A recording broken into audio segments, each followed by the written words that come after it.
आज की कहानी का शीर्षक है खुशियों का खाता। 1 साल की डेटिंग के बाद आखिरकार आज उसकी शादी हो गई। संध्या आज बहुत ज़्यादा खुश थी। उसकी नई जिंदगी की शुरुआत थी जो आज शादी की सारी रस्में खत्म हो गई थी और अंत में एक वेडिंग पार्टी ऑर्गेनाइज की गई थी। शादी में कीमती से कीमती तोहफे उन्हें मिले थे, लेकिन माँ ने कुछ अलग ही तोहफा संध्या को दिया था। माँ ने संध्या को एक बैंक की पासबुक दी और कहा, बेटा, यह सेविंग अकाउंट मैंने तुम्हारे नाम पर खोला है और इसमें 1 लाख रुपए जमा कर दिए हैं। माँ ने आगे कहा, मेरी प्यारी बेटी, इस पासबुक को लो और इसे अपनी शादी की उन खूबसूरत यादों की तरह रखो जो तुम्हें जिंदगी भर याद रहेगी। जब जब कुछ अच्छा और यादगार तुम्हारी जिंदगी में घटे तो इसमें कुछ रकम जमा कर दिया करना, और यह रकम किस कारण से जमा कर रही हो वह जरूर मेंशन करना। जितनी ज़्यादा खुशी का दिन होगा उतने ज़्यादा पैसे तुम इसमें जमा कर सकती हो। पहली रकम मैंने तुम्हारे लिए जमा कर दी है, अब इसे आगे तुम अपने पति के साथ बढ़ाना, और जब कई सालों बाद तुम इसे देखोगे तो तुम्हें पता चलेगा कि तुमने अपने जीवन में एक दूसरे के साथ कितने खुशी के पल साथ में जिए हैं। संध्या ने बाद में यह बात अपने पति को भी बताई। दोनों को ही यह सुझाव बड़ा ही पसंद आया और अब वह दोनों ही उस वक्त का इंतज़ार करने लगे जब इस खाते में कुछ पैसे जमा करा पाए।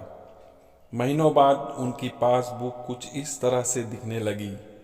19 जनवरी 10,000। शादी के बाद पति का पहला बर्थडे मनाया। 27 फरवरी 20,000, पत्नी को नौकरी मिली। 25 मई 20,000, वेकेशन शिमला में। 3 जून 50,000, पत्नी प्रेग्नेंट हुई। 22 जुलाई 40,000, पति को प्रमोशन मिला। और यह सिलसिला आगे बढ़ते रहा। पर जैसे जैसे समय बीतने लगा, साल बढ़ने लगे, दोनों में झगड़े होने लगे। छोटी छोटी बातों पर वे अक्सर एक दूसरे के साथ बहस करते, कभी कभी बिना बात के ही झगड़ा करने लगते। धीरे धीरे दोनों के बीच बातें बंद हो गई। वह दोनों ही अब अपने शादी के फैसले पर पछताने लगे। दोनों को ही ऐसा लगने लगा कि उन्होंने दुनिया के सबसे घटिया इंसान से शादी की है। शायद उनके बीच का वह प्यार कहीं गुम सा हो गया जो पहले था। एक दिन संध्या ने अपनी माँ से बात की। माँ, अब हम साथ नहीं रह सकते। हम दोनों ने ही यह फैसला लिया है कि अब तलाक लेकर अलग हो जाएं। मुझे समझ नहीं आ रहा है कि मैंने ऐसे इंसान के साथ शादी करने का फैसला कैसे ले लिया। उसकी माँ ने कहा, बिल्कुल इसमें कोई बड़ी बात नहीं है। तुम वही करो जो तुम्हारा दिल कहता है। अगर तुम दोनों ही साथ नहीं रहना चाहते तो अलग होने में ही भलाई है। लेकिन उससे पहले एक काम करो। तुम्हें वह पासबुक याद है जो मैंने तुम्हें तुम्हारी शादी के दिन दी थी? सबसे पहले उस खाते में जमा सारे पैसे निकालो और उन्हें खर्च कर डालो। तुम्हें ऐसी कमज़ोर शादी का कोई भी रिकॉर्ड नहीं रखना चाहिए। संध्या अपनी माँ की बात से सहमत थी, इसलिए वह वहाँ से सीधे बैंक चली गई और बैंक में लाइन में लग गई ताकि वह अकाउंट को बंद करवा सके। जब वह लाइन में खड़े होकर इंतज़ार कर रही थी, तब उसने एक नज़र उस पासबुक के अंदर लिखे रिकॉर्ड्स पर डाली। उसने पढ़ा और पढ़ती ही चली गई। वह सारी खुशियाँ, आनंद के पल जो उसने अपने पति के साथ जिए थे, सब उसकी आंखों के सामने आ गए और उसकी आंखों में आंसू आ गए। वह तुरंत वहाँ से निकल अपने घर पहुँची।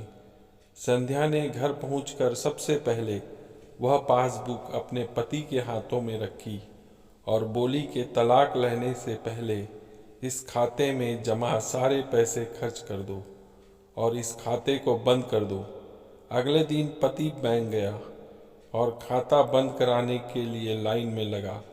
जब वह लाइन में अपना नंबर आने का इंतज़ार कर रहा था, उसने एक नज़र उस पासबुक पर डाली। वह भी पासबुक के अंदर लिखे रिकॉर्ड्स को पढ़ा और पढ़ते ही गया। अतीत में अपनी पत्नी के संग जिए वह खुशियों के पल, वह सुंदर यादें, वह प्यार के पल उसके नज़रों के सामने किसी मूवी की तरह चलने लगे। थोड़ी देर बाद वह भी बैंक से निकला और सीधे घर पहुंचा। घर पहुंचकर पासबुक उसने संध्या के हाथ में रख दी। संध्या ने जब उस पासबुक को खोल कर देखा, उसमें एक नई एंट्री 10 लाख रुपए की थी और उसके कारण के रूप में लिखा था, यह वह दिन है जब मुझे यह एहसास हुआ कि मैं तुमसे कितना प्यार करता हूँ और यह भी कि तुमने मेरी जिंदगी में कितनी खुशियाँ लाई हैं।